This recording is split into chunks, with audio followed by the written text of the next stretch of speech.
me, Gillen. Gillen's got Parkinson's. There was a lot happening in 1972, 73 as regards fantasy wargaming. And the Wizard I've got to talk about, on Magic generally, was part of how my club developed towards it. But I think we need a little bit of history. So it starts off with a chap called Tony Bath, and Tony was doing a Hyborean campaign based on Conan, Robert E. Howard's work. But it was a club idea. He did publish a sort of local magazine. He had a whole world mapped out. It was a massive campaign. Really the sort of thing that I do now. It was a wonderful bit, but he didn't commercialise it. He wasn't trying to sell it to anybody. Anybody asked him about it or heard about it, he was more than happy to talk about it. And his club played it. Gary Gygax at the same time was playing medieval games.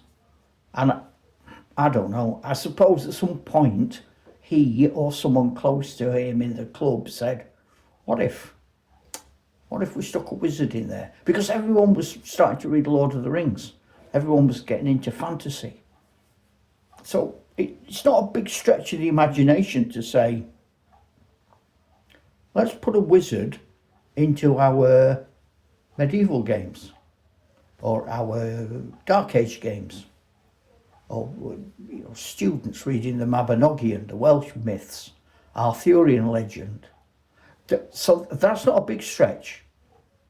Gary Gygax, when he includes magic in the rule set for Chainmail, which is 1971, which is later than Tony Bath, he makes the wizard into a unit on a battlefield. He has specific skills, he has specific ranges, and those things have specific effects. So a fireball is very similar to a catapult firing a fireball. There's not a lot there that's different. Now, what we did in 73, when we got our first fantasy figures, we got miniature figurines, and we were wargamers. We'd been doing Napoleon, it was. And we were doing wargaming with fantasy figures.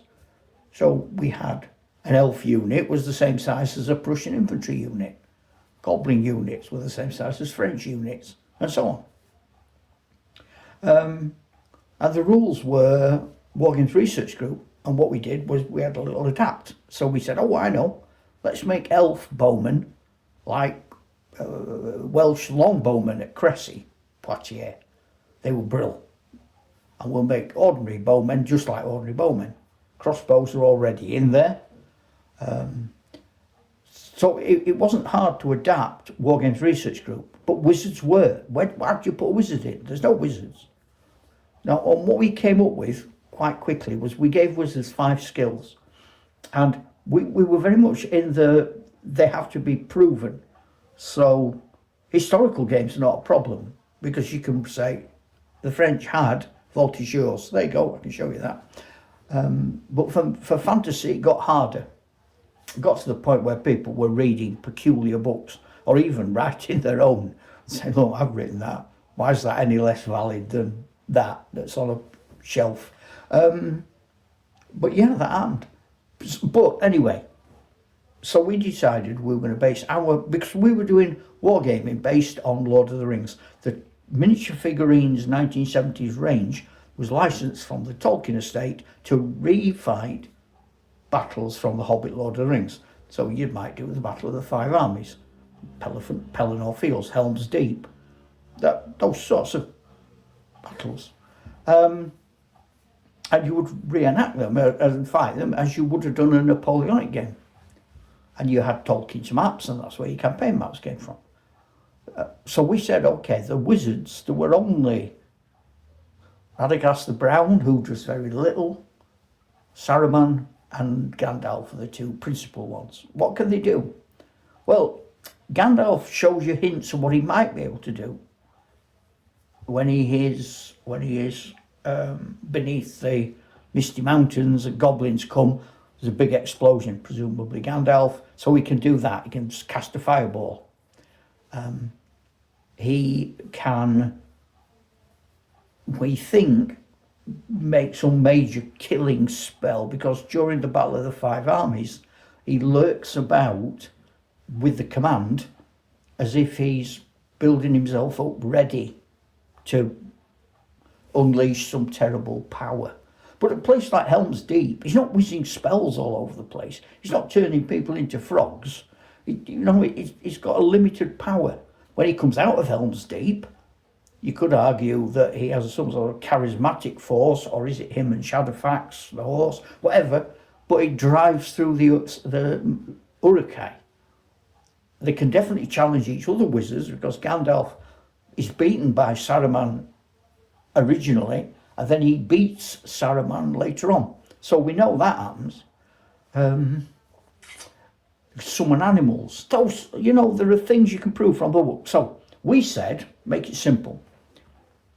A wizard can kill, he can push back, he can take a move away from a unit, he can challenge another wizard, or he can create a gap in a line.